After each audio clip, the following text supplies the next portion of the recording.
mon frère n'avait qu'une idée, c'était de s'engager. Oui.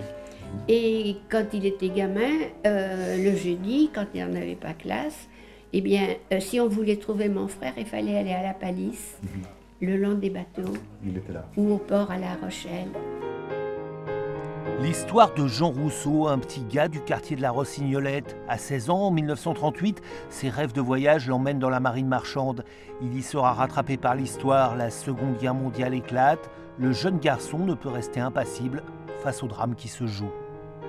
La dernière lettre qu'il a écrite à mes parents, il était sur un navire marchand à Brest, et il disait « Maman, t'en fais pas, c'est pas parce que les Allemands seront à Paris qu'on sera boche. » Jean Rousseau rejoint Londres, ensuite il rejoindra donc Liverpool pour commencer à participer aux entraînements donc des commandos, qui deviendront par la suite le célèbre commando Kieffer, et donc des entraînements très très difficiles, et très peu on va dire de soldats, d'hommes, arrivent à obtenir ce fameux béret vert qui était l'emblème des commandos franco-britanniques.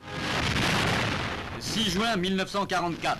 Le commando Kieffer et ses 177 hommes est la seule unité française à débarquer sur les plages de Normandie, près de Ouistreham. Jean Rousseau est aux avant-postes, il n'en reviendra pas. Il était dans ce qu'on appelait les K-Guns, donc c'était les troupes qui s'occupaient des mitrailleuses lourdes en vue de couvrir les plages, donc face aux Allemands, pendant que les troupes débarquent. Ce qui se passera pour Jean Rousseau et 3 de ses camarades, c'est qu'au moment où il débarque, il sera dans les premiers à être abattu au matin du 6 juin 1944 sur la plage d'Hermanville, juste à côté de Ouistreham. Et un jour, j'arrive de l'école, je trouve ma mère en larmes. Elle avait aucune lettre officielle, mais une caisse en bois où il y avait toutes les affaires à mon frère. Le musée du bunker de La Rochelle rend hommage dans une vitrine à ce héros rochelais méconnu.